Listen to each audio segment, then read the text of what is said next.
घर के तमाम बर्तनों को बिना धोए सिलाई मशीन में साफ़ करें। जी हाँ, ये यूनिक जुगाड़ और हैरत अंगेज़ कमाल मैं आज आप लोगों को दिखाऊंगी। लेकिन अगर आप इससे पहले मेरे चैनल पे नहीं हुए हैं तो मेरे चैनल को सब्सक्राइब करें, लाइक करें, शेयर करें, अच्छे कमेंट करें। अस्सलाम वालेकुम माय यूट्यूब फैमिली, कैसे हैं आप सब? मैं उम्मीद करती हूँ आप सब खैरियत से होंगे और मैं भी अल्लाह पाक के करम से बिल्कुल ठीक हूँ। अल्लाह पाक आप सबको अपने हिफ्ज़ व अमान में रखे, आमीन। तो सीने एक दुआ से आज की वीडियो शुरू करते हैं। जी तो आज जो है ना मैं आप लोगों के लिए न्यू वीडियो लेके आई हूँ, बड़े मज़ेदार सी। तो जी यहाँ पे जो है ना हम वीडियो स्टार्ट करते हैं।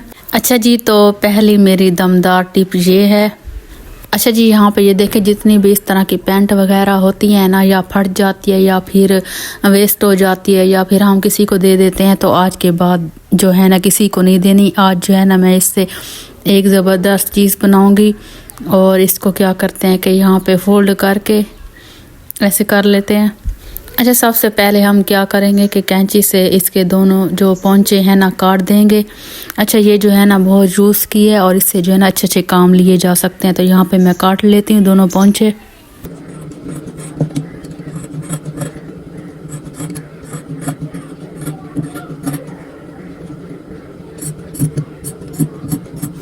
अच्छा, इसको काटने के बाद मैंने क्या करना है कि उल्टा करके इसकी जो निचली साइड है ना इस पर सिलाई लगा लूँगी और एक ज़बरदस्त चीज़ तैयार होगी। आप लोग जो है ना देख के हैरान रह जाएंगे।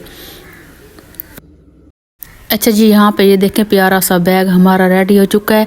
अच्छा, इसके अंदर ना आप फालतू कपड़े भी रख सकते हैं और इसके अलावा जो ज़रूरत का सामान इधर उधर बिखरा पड़ा रहता है इसमें हम जो है ना सेव करके रख सकते हैं। और मेरा तो एक बड़ा मसला होता है, ये जो बच्चों की कैप्स और जुराबें ये होती हैं ना, इसको संभालना बड़ा मुश्किल हो जाता है। और अलमारी में रखें, जहाँ पे रखें, एक एक उठाने से जो है ना इतनी मुझे परेशानी होती है। तो आज से जो है ना मेरी ये वाली परेशानी ख़त्म। यहाँ पे मैं आराम से बच्चों के कैप्स और जुराबें सारी चीज़ें रख दूँगी। तो यहाँ पे जो है ना हमारा प्यारा सा बैग रेडी हो चुका है। अच्छा जी, यहाँ पे ये देखिए, इस बैग का दूसरा इस्तेमाल हम ऐसे कर सकते हैं, सिलाई मशीन को मतलब कवर करके रख सकते हैं। अच्छा, अक्सर सिलाई मशीनें काम करना छोड़ देती हैं, वो किस लिए हम कवर करके नहीं रखते और इनके पुर्ज़ों में जो है ना धूल मिट्टी चली जाती है तो ये जाम होने लगती हैं और जब भी काम करने बैठें तो ये ठीक से काम ही नहीं कर रही होती।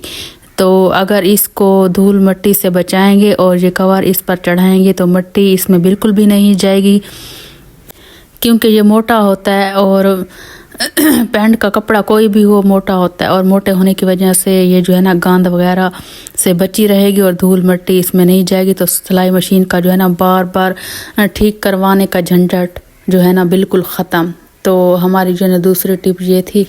अच्छा जी, यहाँ पे ये देखें, साइड पे जो है ना मैं सालन बना रही थी। आप लोगों की आप ही जो है ना दो काम कर रही थी, एक साथ में वीडियो भी शूट कर रही थी और इधर जो है ना सालन भी बना रही थी। और आज हम बना रहे हैं गोभी और गोश्त। तो किस किस को पसंद है जी, जिसको पसंद है तो मुझे कमेंट करें, फिर मैं जो है ना आप लोगों के लिए भेज दूँगी। अच्छा जी, यहाँ पे ये देखें, गोभी और चिकन हमारा जो है ना बिल्कुल रेडी है। मुझे जो है ना भूख भी काफ़ी लगी हुई है। तो यहाँ पे जो है ना मैं अब अपनी वीडियो का शूट मुकम्मल करने के बाद फिर जो है ना खाना खाऊंगी। अच्छा जी, यहाँ पे ये देखें, टिप नंबर हमारी जो 3 है ना। अच्छा, घर में बच्चों के पेन तो होते ही होते हैं, लेकिन इसका इस्तेमाल जो है ना किस लिए लिया जाता है, या तो पेन के तौर पर या फिर खाली होने के बाद या फिर ख़राब होने के बाद हम फेंक देते हैं। तो आज जो है ना, आज के बाद आप लोग जो है ना खाली पेन बिल्कुल भी नहीं फेंकेंगे। बेकार पेन जो होते हैं ना, तो कभी भी इनको नहीं फेंकना, क्योंकि इसका इस्तेमाल जो मैं आप लोगों को बताने वाली हूँ आप लोग हैरान रह जाएंगे और सभी लोगों के काम आने वाला है जो मशीन का काम करना चाहते हैं। और ख़ास तौर पे छोटी बच्चियां जो सिलाई अभी नई नई सीख रही हैं, उनमें मैं भी शामिल हूँ। क्योंकि वैसे सिलाई के तौर पे जो मैं छोटी बच्ची हूँ, क्योंकि मुझे सिलाई का इतना मतलब सिलाई इतनी मुझे नहीं आती, बस गुजारा हो जाता है। जैसे कोई छोटा मोटा काम करना हो ना, तो ये जो है ना कभी मैं ऐसे सिलाई लगाऊं, कभी दुपट्टे पे या कुछ करना हो ना, तो मुझसे जो है ना मुझसे भी टेढ़ी पेढ़ी हो जाती है सिलाई। तो बच्चियां भी ऐसे करती हैं, मतलब सिलाई जो होती है ना टेढ़ी पेढ़ी हो रही होती है। और आज के बाद जो है ना ऐसा बिल्कुल भी नहीं होगा। अच्छा, यहाँ पे ये देखें, मैंने 2 पेन लिए, आप लोगों ने 1 पेन लेना है। अच्छा, पेन लेके उसके बाद जो है स्कॉच टेप की मदद से हम लोगों ने चिपका लेने हैं अच्छी तरह। और फिर क्या करना है कि कपड़े को पेन के दरमियान में और सुई के दरमियान में फिक्स करके फिर हम लोगों ने सिलाई लगानी और सिलाई जो है बिल्कुल सीधी लाइन में आएगी। तो यहाँ पे ये देखें मैं आप सिलाई लगा रही हूँ, है ना बड़े मज़ेदार सी टिप।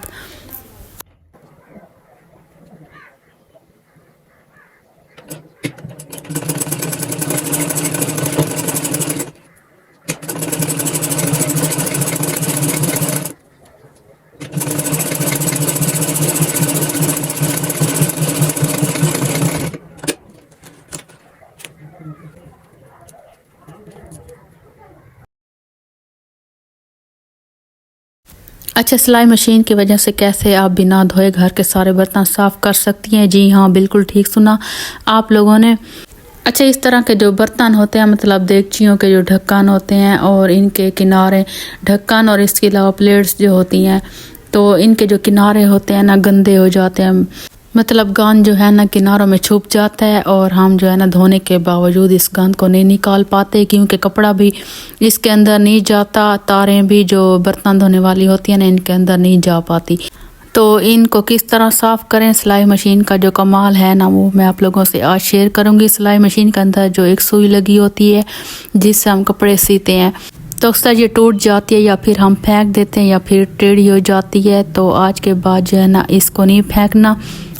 तो इस सुई का जो है ना हम इस तरह इस्तेमाल लेंगे जैसे मैं अभी आप लोगों के सामने कर रही हूँ। तो जितने भी इस तरह के बर्तन होते हैं जिनमें मैल कुचैल जम जाती है, जिन्हें हम साफ़ नहीं कर सकते और धुलने से भी साफ़ नहीं होते, तो आप लोगों ने क्या करना है कि इस तरह सुई की मदद से सारे बर्तनों के किनारे साफ़ कर सकते हैं, कर लें। तो यहाँ पे ये देखें मैंने भी कर लिए हैं सारे बर्तनों के किनारे। यहाँ पे मेरे देखें हाथ पे काफ़ी सारी मैल मैंने जो है ना वहाँ से उतार के इधर हाथ पे लगाई हुई है, जो किनारों से उतरी है ना, तो यहाँ पे टिश्यू से मैंने साफ़ कर दिया। और ये थी मेरी आज की कुछ टिप्स। अच्छा जी, अब यहाँ पे मैं लेती हूँ आप लोगों से इजाज़त। अगर आज की मेरी टिप्स अच्छी लगी हो तो मेरी वीडियो को लाइक करें, शेयर करें, अच्छे से कमेंट करें। तो फिर मिलूँगी अगली वीडियो में, अगली रेसिपी में, अगले व्लॉग में। तब तक के लिए अल्लाह हाफ़िज़। दुआ में याद रखिएगा मेरी प्यारी प्यारी यूट्यूब फैमिली।